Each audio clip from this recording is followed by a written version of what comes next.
Assalamu alaikum. Welcome to the second video in this series entitled, What is the Quran? It could also be entitled, How does the Quran present itself? In the first video, we saw how the Quran presents itself as a revelation from God, and some of the qualities that it attributes to itself, and how it maintains that no human being could have the capacity to produce something like it. We also saw some of the great power that the Quran ascribes to itself in verses such as Surah 59, verse 21, which states, لو أنزلنا هذا القرآن على جبل لرأيته خاشعا متصدعا من خشية الله. Had we made this Quran descend upon a mountain, you would have seen it humbled, rent asunder out of awe for God. Now, this video will build upon that first video. We will begin by looking at how the Quran presents itself in relation to previous scriptures as a confirmer and a preserver of those scriptures, the Torah and the Gospel in particular. And then we'll look at how the Quran builds upon that to talk about some of the qualities that it ascribes to itself and to previous scriptures, such as illuminating, clarifying, guiding, and healing. As regards the relationship with previous scriptures, the Quran says of itself, وَهَذَا كِتَابٌ أَنزَلْنَاهُ مُبَارَكٌ مُصَدِّقُ الَّذِي بَيْنَ يَدَيْهِ.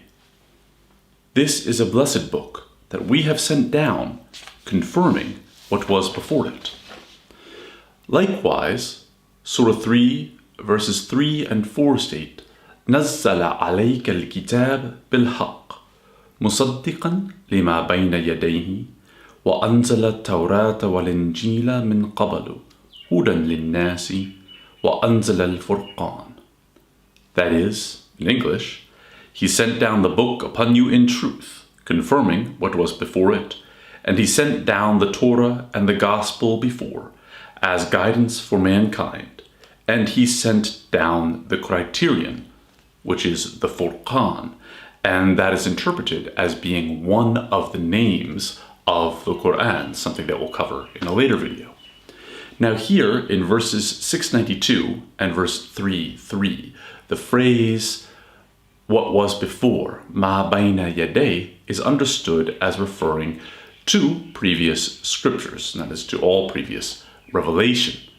In this vein, what we see is that the Quran is stating, or what scholars say, is that the Quran presents itself as preserving the fundamental teachings of the previous revelations. Confirming previous revelations is in fact a function that the Quran ascribes to all prophets in relation to those prophets and those revelations that came before them. As in Surah 5, verse 46, when it states, and in their footsteps, meaning in the footsteps of previous prophets, we sent Jesus, the son of Mary, confirming the Torah that had come before him, and we gave him the gospel, wherein is guidance and light, confirming the Torah that had come before him as guidance and as an exhortation to the reverent, al-muttaqeen. The Quran goes somewhat further in describing the relationship between the Quran and previous scriptures. 2 verses later, in verse 48 of Surah 5, when it states, وَأَنزَلْنَا إِلَيْكَ الْكِتَابَ بِالْحَقِّ مُصَدِّقًا لِمَا بَيْنَ يَدَيْهِ مِنَ الْكِتَابِ وَمُهَيْمِنٍ عَلَيْهِ. That is, and we have sent down unto you the book in truth, confirming the book that came before it, and as a protector over it. The Quran as a confirmer and protector of previous scriptures talks about other functions that it fulfills and that other scriptures fulfill. In preserving them or protecting over them, Muhaymin alay, it preserves the presence of guidance, mercy, illumination, clarification, which is something that the Quran ascribes to all scriptures. In a sense, all of these functions are kind of gathered together at the end of Surah Yusuf, when it says, ما كان حديثا يفترى ولكن تصديق الذي بين يديه وتفصيل كل شيء وهدى ورحمة لقوم يؤمنون. It is not a fabricated account, rather it is a confirmation of that which came before it, an elaboration of all things and guidance and mercy for people who believe.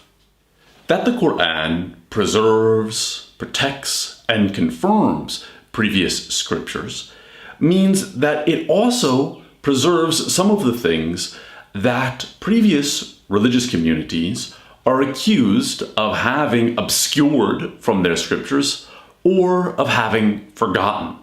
This again occurs in Surah 5, here in verses 15 and 16, when it states, O people of the book, our messenger has come to you, making clear to you much of that which you once hid of the book, or here of Scripture, and pardoning much.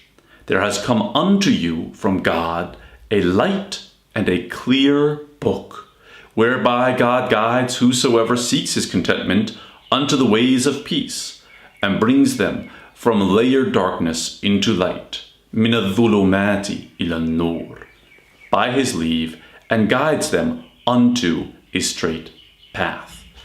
Such verses bring out three other fundamental functions that the Quran attributes to itself and indeed to all revelation.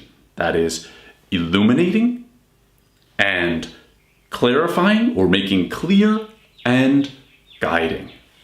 That the Quran makes clear or is a clarifying book is something that is found throughout.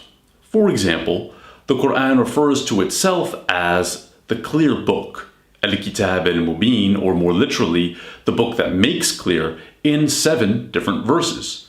In 2 verses, it refers to itself as Qur'an Mubin, a clear Quran. In 1 verse, it refers to Nur Mubin, a clarifying light.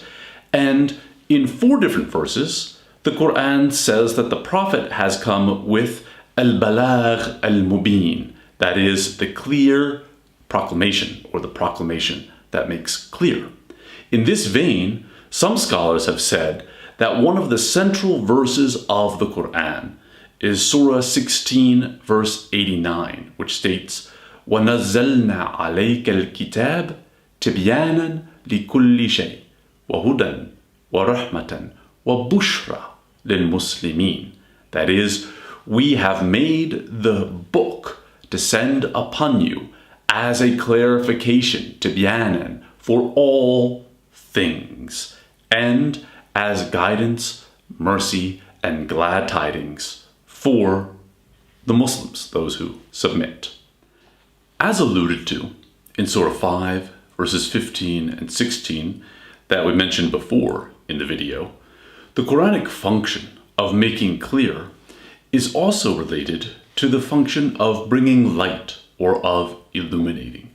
This is found, for example, in the first verse of Surah 14, which states, Kitabun anzalnahu ilayka لتخرج الناس من الظلمات إلى النور بإذن ربهم إلى الصراط العزيز الحميد. Guidance is an obvious function or consequence of illumination, since it makes the path that one is supposed to follow clear, in a sense. Now, as a result, we've seen in these previous verses where the Quran frequently refers to itself as a guidance for mankind, a guidance for the believers, a guidance for the reverent, a guidance for the submitters, the Muslims.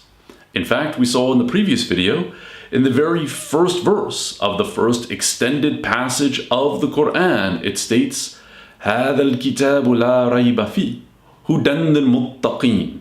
This is the book in which there is no doubt, a guidance for the reverent. There are well over 30 passages of the Quran in which it refers to itself as guidance and at some points even elaborates upon this. In fact, that would merit a whole separate video. But one of the things that I want to bring out here is that there are several passages where the Quran also links this function of guidance to its function of healing. For example, In Surah 10, verse 57, it states, يَا أَيُّهَا النَّاسِ قَدْ جَاءَتْكُمْ مَوْئِذَةٌ مِّن رَبِّكُمْ وَشِفَاءٌ لِمَا فِي الصُّدُورِ وَهُدًى وَرَحْمَةٌ لِلْمُؤْمِنِينَ. That is, O people, there has come to you from your Lord a proclamation, maw'idha, and a cure for that which is in breasts, and guidance and mercy for those who believe, or for the believers. Perhaps the most frequently cited verse of the Quran as regards its healing function is Surah 17, verse 82. وَنُنَزِّلُ مِنَ الْقُرْآنِ مَا هُوَ شِفَاءٌ وَرَحْمَةٌ لِلْمُؤْمِنِينَ. And we make descend, or we bring down from the Quran that which is healing and mercy for the believers. Now, in all of these functions of the Quran that we have brought out in this video, there are many more verses that could be cited. For indeed, the Quran's self-image is one of its central messages and one of the central discourses reiterated throughout the book. The few verses that we have cited here and in the previous video should suffice to demonstrate the way in which the Quran perceives itself as a continuation of the revelation brought down in previous books such as the Torah and the Gospels, and as a book that continues the function of these previous books in bringing clarity, illumination, guidance, and healing for humanity. Thank you again for tuning in, and as always, please be sure to share this video if you found it helpful, and please let me know in the comments other things that you would like to be included in future videos. Thank you very much. Take care.